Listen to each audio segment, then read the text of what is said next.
최근에 이제 그 대법원 네. 헌법 불합치 판결이 난 게 있는데 네. 상속에 관해서 유류분을 강제하는 법안이 있거든요. 네. 근데 이게 이제 헌법 불합치 판결을 받았어요. 제가 이제 이 판결이 나오면서 이제 사람들이 증여보다는 상속을 좀 택할 가능성도 많겠구나 이런 생각과 그 다음에 이걸 좀 부모 입장에서는 전략적으로 좀 활용을 해도 괜찮겠다.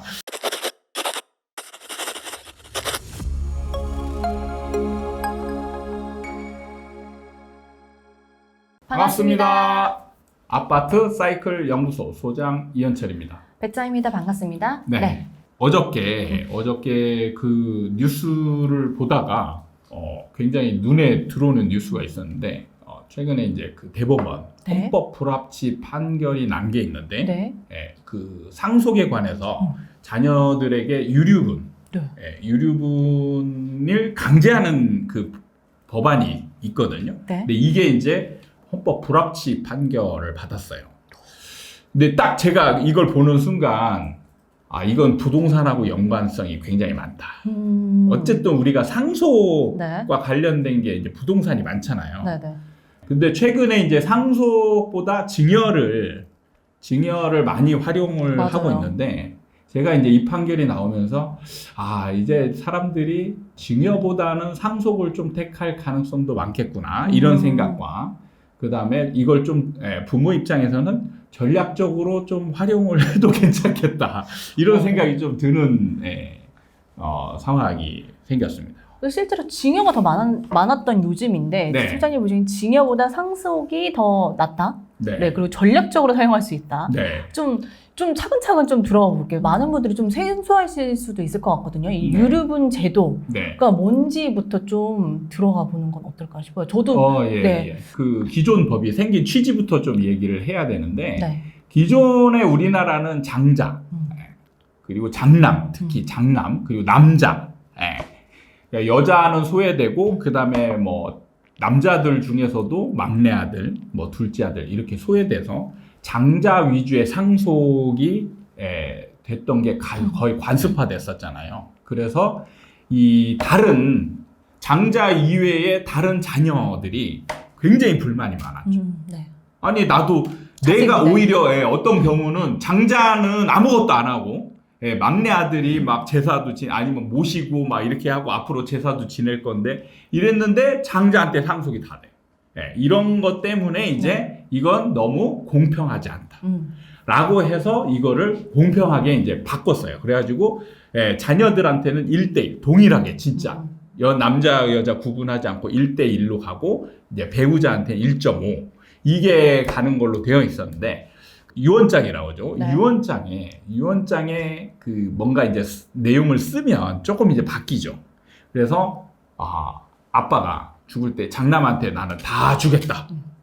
그냥 돌아가시면 이제 1 이렇게 나눠지는데 나 장자한테 다 주고 가겠다. 이렇게 하고 이제 떠난단 말이에요.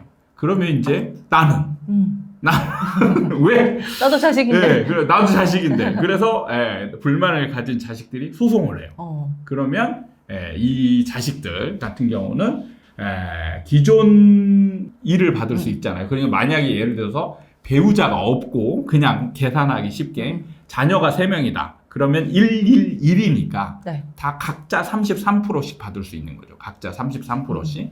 근데 장자한테 다 주겠다라고 한다면 나머지 두 사람이 유류분 소송을 하게 되면 여기 33%에서 다시 절반이죠. 네네. 절반을 상속받을 수 있는 권리가 있는 거예요.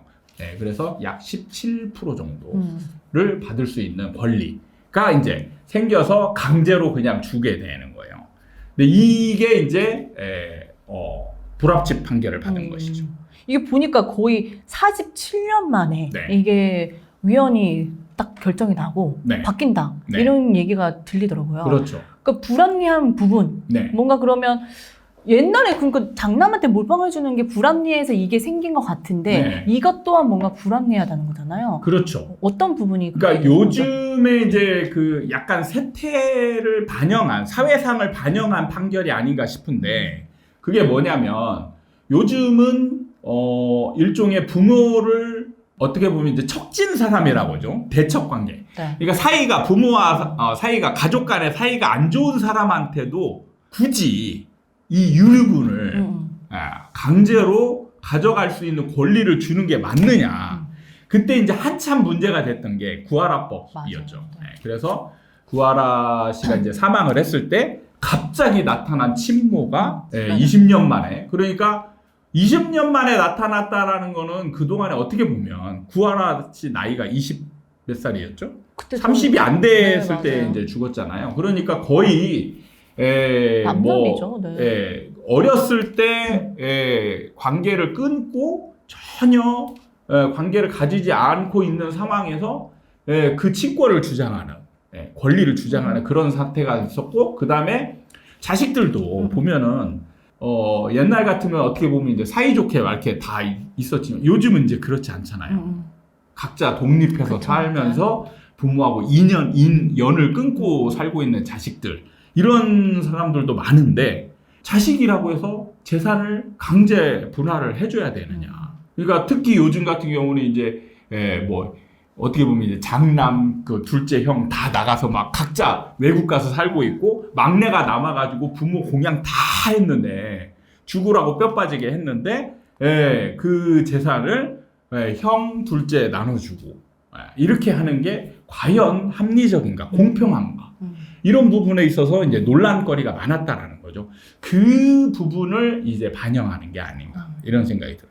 그런 걸 반영해서 그럼 앞으로는 그러면 1대1로 나눠주지 않고 그럼 어떻게 변경이 되는 거예요? 그러니까 일단은 그 유류분이 그 불합치 판결을 받았다는 거는 뭐랄까 유언이라든지 이런 부분에 있어서 취지를 더 많이 이제 부여를 하겠죠. 그렇다고 해서 아예 막 안 주겠다 이런 것까지 가지 않을 수도 있는데, 그거는 이제 제가 법률 전문가가 아니라서 이제 그리고 그 부분에 대한 보완하는 법이 생겨야 이제 그게 되는데, 저도 이거 영상 찍으려고 하면서 이제 그 변호사들이 토론하는 걸 봤는데, 일단 그 다툼의 여지는 또 많다라는 거죠. 그러니까 이제 소송을 걸 때 기여도를 따지는 그런 부분이 이제 좀 있을 수는 있다. 이런 얘기들이 좀 나오더라고요. 기여도. 그렇죠. 그러니까 그 다음에 일단 공평성 문제는 또 불거지기 마련이다. 이렇게 이제 된다는 거죠. 그러니까 예를 들면 어느 한 아빠가 어느 한 사람만 좋아해. 그럼 얘한테 다 주겠다. 막내딸만 예뻐해. 이렇게 다 주겠다. 그럼 나머지는 나머지는 자기들이 생각할 때는 뭔가 부모님 효도하고 기여했는데 안 줘. 그러면 아니 나도 받아야지라고 하면서 소송을 낼 수 있잖아요. 근데 헌법 불합치 판결로 인해서 지금은 권리가 이제 굉장히 축소되겠죠. 아예 안 받을 수도, 아예 못 받을 수도 있고, 축소되는 부분이 있는데, 이런 부분에 있어서 공평성 논란도 생길 여지는 있다. 이게 지금 많이 47년 만에 바뀌어서 많은 사람들이 이거 뭐야? 막 이런 생각으로 좀 우왕좌왕할 것 같은데, 소장님은 이 뉴스를 딱 보는 순간 이제 징역보다 상속이다. 이렇게 얘기를 하셨는데 딱히 와닿진 않거든요. 일단 뭐 좀 증여를 하는 부분이 저는 이제 좀 두 가지 측면이 좀 강하다고 보는데, 일단 세금적인 부분과 하나는 그 이제 미리 뭔가를 주는데, 제가 볼 때 이제 증여를 하고 요즘 또 나타나는 추세가, 증여를 미리 했을 때 미리 하고 나서 증여 그 취소 소송을 하는 부모들이 많이 늘어났어요. 그런가요?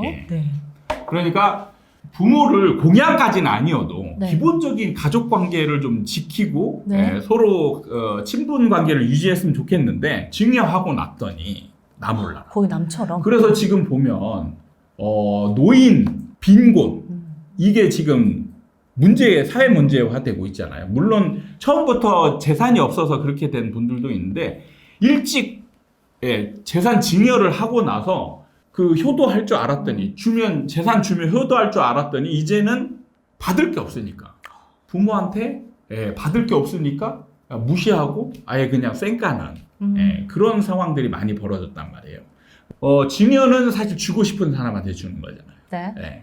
예를 들어서 내가 이쁜 사람한테 주고 싶었는데 유류분이나 이런 걸 고려해서 얘한테 가는 거는 별로다. 그래서 미리 주는 이런 거를 택했다라면 예, 끝까지 봐서 효도라든지 아니면 우리 친분관계 그냥 가족 간의 도리를 다하는 사람한테 주겠다. 예, 그래서 유언장을 작성하는 그렇게 가면 부모 입장에서 굉장히 좀 유리한 상황이 되잖아요. 그리고 제가 볼 때는 자, 지금 증여를 하잖아요. 지금 증여를 하면 증여세를 바로 내야 돼요. 근데 상속을 하잖아요. 상속을 하면 상속세를 내야 되죠. 네. 근데 지금 분위기는 상속세를 뭔가 좀 개정해야 된다라는 목소리가 많이 나오죠. 그러니까 만약에 저 같은 사람이 이제 증여를 하면 지금 나가는데 상속을 하면 한 40년 걸리지 않겠어요? 그때까지 살까? 네. 네, 40년 후면 상속세 바뀌지 않을까? 증여세는 아마 안 바뀔 가능성이 많은데 상속세 같은 경우는 바뀔 가능성이 줄어들 가능성이 많겠죠. 그렇다면 세금적으로도 유리하지 않나 이런 생각이 들어서 이런 유류분 불합치 판결이 남을 계기로 해서 우리 부모님들 입장에서는 이제 부동산을 일찍 증여하는 것보다는 끝까지 가져가서 내 삶도 안정을 도모하고 그 다음에 가족 간의 친분 이걸 이용해서라도 가족 간의 화합, 친분이라고 해야 되나?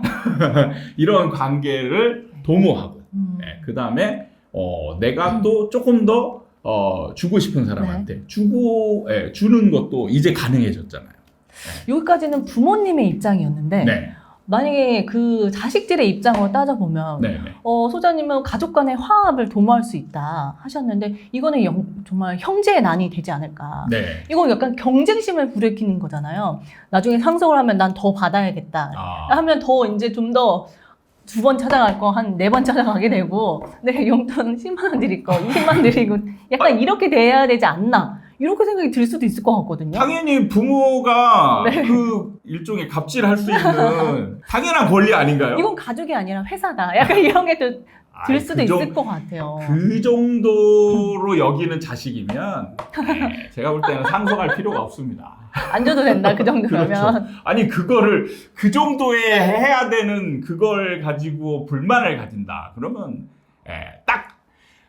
몰랐네 내가. 이런 생각도 들 수 있죠. 그렇죠. 나는 그냥 부모님을 이거 딱 드러나네. 사랑을 해서 찾아갔는데 부모님 입장에서 얘가 뭔가 딴 마음이 있어서 나한테 잘해주는 건가? 이렇게 또 색안경을 끼고 보실 수도 있는 거고. 지금은 이거는 또 그렇지 않나. 지금은 그게 좀 필요한 세대 같아요. 그래요? 시대가 이제는 뭐랄까 가족 간에도 뭔가 형식적으로든 뭔가가 강제해서라든 가족 관계의 이 돈독함이나 이런 거를 좀 유지할 필요가 있을 것 같다라는 생각이 들어요. 지금 너무 개별적으로 가고 너무 가족 관계에 우리나라의 그 동방예의지국이나 뭐 이런 게 지금 해체되고 있는 느낌이 강하거든요. 근데 소장님 말씀 들으니까 징여 취소 소송도 많다는 게 저는 좀 그게 또 놀랍긴 했어요. 진짜 많이 나타나고 있어요. 그러니까 증여를 해가지고 자식 잘 살게 하고 나도 좀 편안하게 하고 그거 보면서 즐거워하려고 했는데 증여했더니 완전 쌩까더라. 그러니까 취소 소송을 낸다는 얘기는 얼마나 부모 입장에서 분노했는지 괘씸한 거죠. 후회가 막심한 거죠. 그 정도로 지금 심각한 상황이다 이거죠. 이 가족 간 사이에도 돈이 들어가니까 뭔가 더 극으로 치닫는 느낌인 것 같아요. 예전엔 이렇게 심각하지 않지 않았을까요? 아니요, 심각했죠. 심각했는데 심각해서 이 법이 나온 거죠. 공평하게 그냥 싸우지 말고 공평하게 이게 나눠주겠다. 이게 그래서 나온 거예요. 근데 지금은 싸우더라도 좀 이런 게 필요하다. 이런 시대상을 반영한 게 아니냐 이런 생각이 듭니다. 이제 효도도 이제 전략적으로 좀 받아야 되는 거죠. 부모님의 입장에서는. 당연하죠. 이제는 좀 부모 공경하는 그런 분위기가 좀 많이 사그러진 상황이어서 이런 걸 활용해서라도 좀 강제해야 되지 않나. 저는 이런 생각이 좀 듭니다. 그래서 부모님들, 자, 이 영상을 보고 있다라면, 증여나 이런 거 계획하고 계셨다라면, 뒤로 미루시기 바랍니다. 미리 하지 말아라. 네. 미리 하지 마시고, 최대한 끝까지 가져가시는 게 본인한테 유리하다. 그리고 어떻게 보면 자식한테도 저는 그게 좋다라고 생각해요. 전에도 제가 증여에 관한 영상을 찍은 적이 있어요. 네. 그러니까, 돈 관리할 준비가 안 되어 있는 사람한테 갑자기 많은 돈이 주어지면 그 사람의 인생을 망칠 수도 있다라는 거예요. 그래서 보통 보면 우리가 로또 맞은 사람들 연구를 하잖아요. 그러니까 로또 맞은 사람들의 95% 이상이 그 로또에 당첨되기 이전의 삶보다 훨씬 비참한 삶을 살고 있다라는 거예요. 우리는 그거를 명심해야 됩니다. 그게 왜 그러냐? 준비가 안 돼 있기 때문이에요.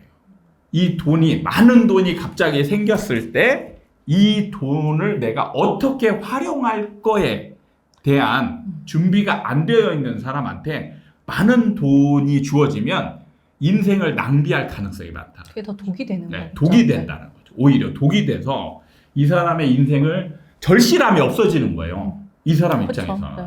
절실함이 없는 삶이 과연 이 사람이 잘 될 수 있을까? 회사도 일찍 때려치고 그러다가 뭔가 모양새 나는 뭔가 하고 싶잖아요. 그래서 대부분 하는 게 사업을 하죠.